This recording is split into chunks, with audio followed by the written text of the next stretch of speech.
আসসালামু আলাইকুম রহমতুল্লাহি আবরকাতুহু।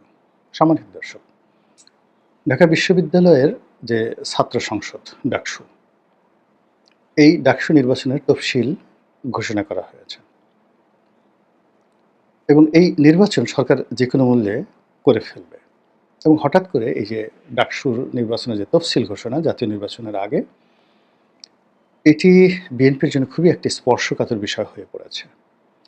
আর এই নির্বাচনের মাধ্যমে আগামীতে জামাত শিবির তারা তাদের যে শিক্ষা প্রতিষ্ঠানগুলোতে আধিপত্য, সেই আধিপত্যটা ঢাকা বিশ্ববিদ্যালয়ের মাধ্যমে যেভাবে প্রতিষ্ঠিত করার যে মাস্টার প্ল্যান করেছে, এটি প্রথম ধাপ। দ্বিতীয় ধাপে তারা স্থানীয় সরকার নির্বাচনে ভালো ফলাফল করার চেষ্টা করবে এবং এইগুলো করতে, করতে পুরো নির্বাচনের রাস্তাটা এতটা দুর্বিষহ করে তোলা হবে যে বিএনপি তখন নিজেরাই বলবে যে এখন আর জাতীয় নির্বাচন দরকার নেই।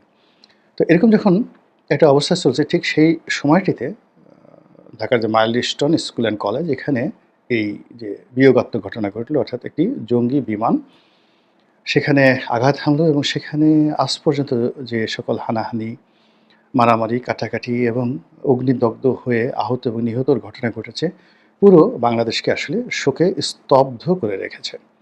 এবং এই শোকবহ ঘটনা এবং তৎপরবর্তী অন্যান্য ঘটনার কারণে এখন বাংলাদেশ উত্তাল যায়। এই কারণে কি হচ্ছে, ডাকসুর যে তফসিল, সেই তফসিল নিয়ে কিন্তু ওইভাবে আলোচনা হচ্ছে না। কিন্তু ব্যাপারটা হলো এটা বিএনপির জন্য নির্বাচন, জাতীয় নির্বাচন জুন বা এপ্রিলে হওয়া বা ফেব্রুয়ারিতে হওয়া যতটা না গুরুত্বপূর্ণ, আমি মনে করি ডাকসু নির্বাচনটা বিএনপির জন্য তার চেয়ে আরও বেশি গুরুত্বপূর্ণ। কিন্তু এখন যদি ডাকসু নির্বাচন হয়ে যায়, শিডিউল ঘোষণা করে ফেলে, তো টেকনিক্যালি বিএনপি এখানে আসলে এই নির্বাচনের বিরুদ্ধে একটু শব্দ করতে পারবে না।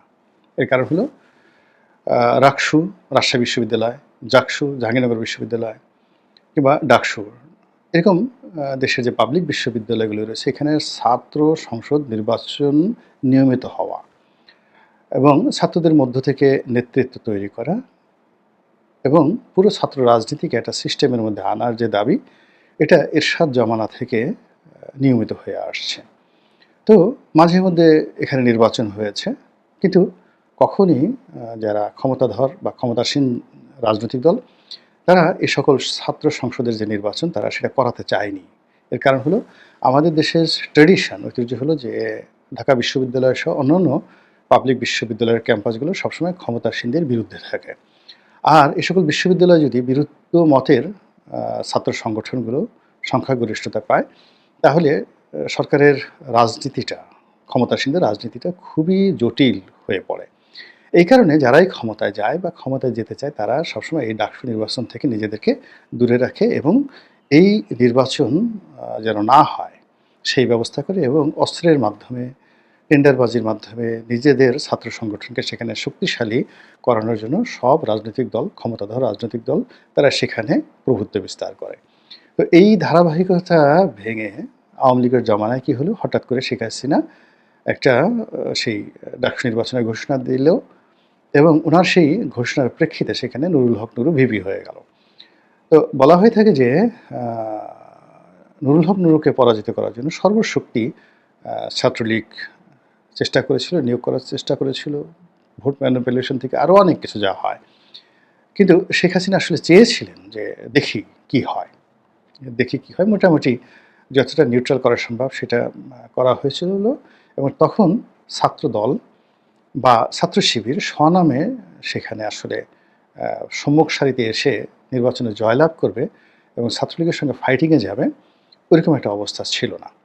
ফলে এখানে কি হলো, নুরু এবং রাশেদের যে প্যানেলটা ছিল ওই সময়টাতে, যারা কোটা বিরোধী আন্দোলনের কারণে বিশ্ববিদ্যালয় খুবই জনপ্রিয় হয়ে পড়েছিল, তারা এখানে বিপুল ভোটে জয়লাভ করে এবং বিপুল ভোটে জয়লাভ করার পেছনে ধরে নেওয়া হয় 90% যে লজিস্টিক সাপোর্ট, এটি জামাত দিয়েছে। আর আমি এখানে ভোট ম্যানিপুলেশন বা অন্য কথা বলছি না, আমি কিন্তু এখানে বলছি 90% লজিস্টিক সাপোর্ট জামাতের পক্ষ থেকে এসছে। ছাত্রলীগের অনেকেও তাকে ভোট দিয়েছে, ছাত্রদলের লোকও ভোট দিয়েছে। ফলে সে যে ওই যে ওখান থেকে ভিপি নির্বাচিত হলো, ভিপি যেদিন থেকে নির্বাচিত হলো সেই দিন থেকে কিন্তু শেখ হাসিনার কপালে শনির দশা শুরু হয়ে গেল। তো তিনি নুরুল হক নুরু প্রথমে শেখ হাসিনার সঙ্গে দেখা করতে গেলেন, শপথ নেবেন কি নেবেন না, দেখা করতে যাবেন কি যাবেন না, পরে পুরো দেশটাই আসলে তখন ডাকসু কেন্দ্রিক ছিল। পরে আবার ডাকসুতে গন্ডগোল, ছাত্রলীগের সঙ্গে তার মারামারি, কাটাকাটি এবং তিনি যে বেপরোয়াভাবে এগিয়ে গেছেন এই ডাকসুকে কেন্দ্র করে, ফলে আজকের রাজনীতিতে তিনি একটা কে ফ্যাক্টর হয়ে পড়েছেন এবং এখনো পর্যন্ত আবার তিনি সেই জামাতের সঙ্গে রাজনৈতিক একটা ঐক্যে চলে আসছেন। বিএনপির মঞ্চে ছিলেন, সেখান থেকে তিনি এখানে চলে এসছেন। তো কাজেই এখন এনসিপি, নুরুল হক নুরুর গণ অধিকার পরিষদ এবং শিবির একই প্ল্যাটফর্মে, একই অ্যাঙ্গেলে রাজনীতি করছে। তো সেই দিক থেকে যদি ডাকসু নির্বাচন হয়, সেই নির্বাচনে শিবিরের প্রার্থী এইবার আর শিবির তো পেছনে ফিরে তাকাবে না, তাকে তো আর মারামারির ভয় নাই, কোনো কিছু নাই। শিবিরের প্রার্থী যারা থাকবেন বিভিন্ন পদ পদবিতে, হল কমিটি এবং ডাকসু কেন্দ্রীয় কমিটিতে, ধরে নেওয়া হবে যে বেশিরভাগ ক্ষেত্রেই তারা জয়লাভ করবেন। এর কারণ হলো এখনো পর্যন্ত সমস্ত শিক্ষা প্রতিষ্ঠানগুলোতে এনসিপি এবং শিবিরের যারা লোকজন তারা যে সুবিধাজনক অবস্থানে আছে ওই অবস্থানটা বিএনপি তৈরি করতে পারেনি এবং ছাত্রলীগের যাদের ফেসটা এখনও মানুষজন চেনে না, তো সেই ছাত্রলীগের যারা নেতাকর্মী তারা কিন্তু বেশিরভাগই শিবিরে ঢুকে গেছেন।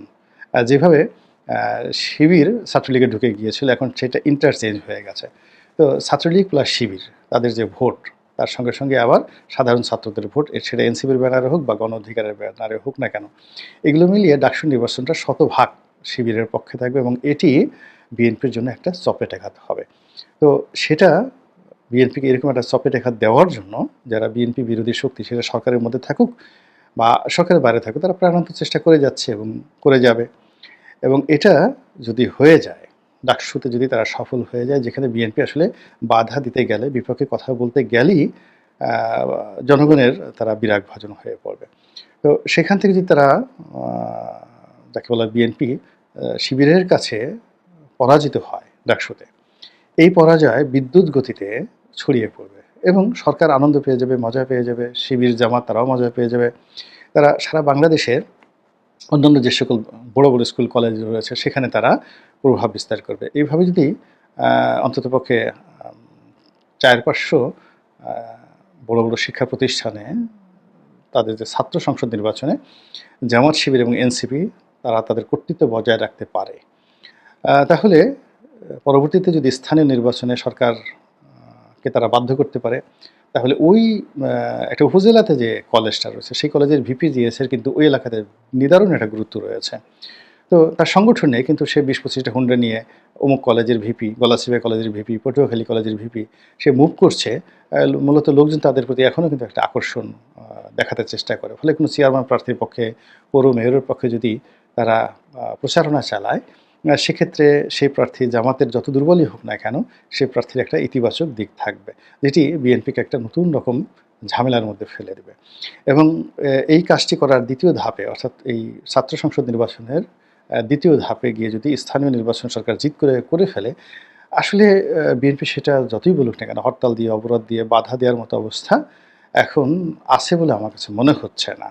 তো কাজেই এই যে ডাকসু নির্বাচন দিয়ে যে চাণক্য নীতির পরাকাষ্ঠা বিএনপি বিরোধী যারা শক্তি রয়েছেন, রাজনৈতিক শক্তি, তারা দেখাতে যাচ্ছেন, এতে বিএনপি আসলে উভয় সংকটে পড়েছে এবং এখান থেকে বের হওয়াটা বিএনপির পক্ষে আসলে আমার কাছে মনে হচ্ছে সম্ভব হবে না। তাকে এটা মোকাবেলা করতে হবে শক্তভাবে এবং সেই মোকাবেলা করে এখানে বিজয় ছিনিয়ে আনার জন্য তারা কী পরিকল্পনা করবে সেটাই এখন দেখার বিষয়। মহান আল্লাহ আমাদের সবাইকে হেদায়েত দান করুন এবং হেফাজত করুন। আসসালামু আলাইকুম ওয়া রাহমাতুল্লাহি ওয়া বারাকাতুহু।